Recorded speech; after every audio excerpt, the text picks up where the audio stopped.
doubles with him, and we got beaten by Sloan and Collins. And you still had more strength than he did, and you still could kill. He had a strong body. He was a strong boy. Now, Vic, tell us your opinion about Oscar Obert.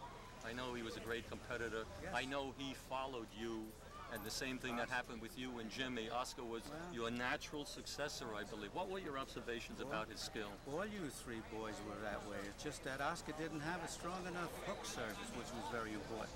If Oscar would have been able to throw hooks and place them well enough, which I used to do when I played Oscar, and you might remember, I would take away his power by breaking the ball into his body. Interesting.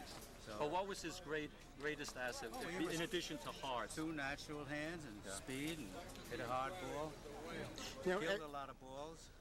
As you got on the court, had you had a strategy for each player? No, I didn't. I play a ball 2 or 3 points, and I know what I had to do. Right, and had something changed because of the weaknesses of the other player, or had you just gone at him with your game and tried to dominate? Well, when I saw a weakness, I played it.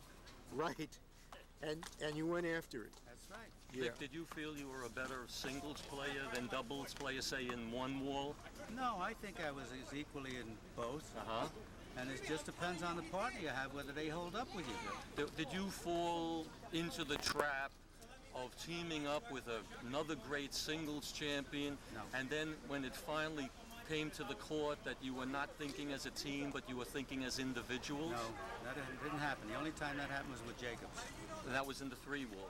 No, in the 4-wall and 3-wall. Who did you play in the 4-wall? 3-wall with you. I lost to Collins and Sloan. With Jimmy? Right, I lost to you and Oscar with Jimmy in the 3-wall. Now, was it because that you were both thinking singles? Or was it because you didn't have enough practice together? I don't know what he was thinking, but I know what I was thinking. You played the dominant side? No, I played the right side. In 4-wall? 4-wall. And what about 1-wall? 1-wall, I used to play the left side. Yeah, with different players. Okay. How would you adapt to a game that you almost never played, the 3-wall? I mean, well, my 1-wall offensive game adapted, man. It applied to everything.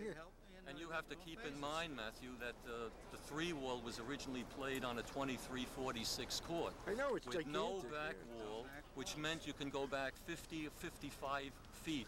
And he had the skill to kill the ball. He had the skill to hook the ball around the walls, you know, where the side walls ended. Yeah. But he had the ability to look at that scene, watch his opponent, and then master the required shot to either put it high, front wall, side wall to get the opponent in the back, and then he had the ability to move in and kill the ball. Not only on the bounce, but also on the fly with either hand. That was important. Right. How would you play a defensive specialist like Steve Sandler if I had played Steve Sandler several times. How did you play him? I mean, he could retrieve anything. He could make you nuts. Steve Sandler won a national championship. I beat him 2 weeks later. And how did you do it? Had you gone after him? You know, I played my game. His game wasn't strong enough to beat me. Yeah, right. Sandler was a retriever at that time. Vic had the hook serve. He didn't have a strong service. Yeah, right. He didn't overpower you. As you started, to whom you're grateful, you know, that showed you how to do it, or had you learned on your own by watching? My own, by playing other players. Vic, have you seen David Chapman play yet? Yes. And how do you compare him to, say, Johnny Sloan? Well, I think Sloan had a better opposite hand than Chapman has. And Sloan was a control player. He moved you around and made his shot.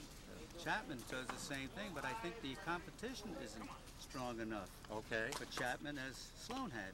Do you think Chapman will mature and become an even greater player from what you observe? Only time will tell.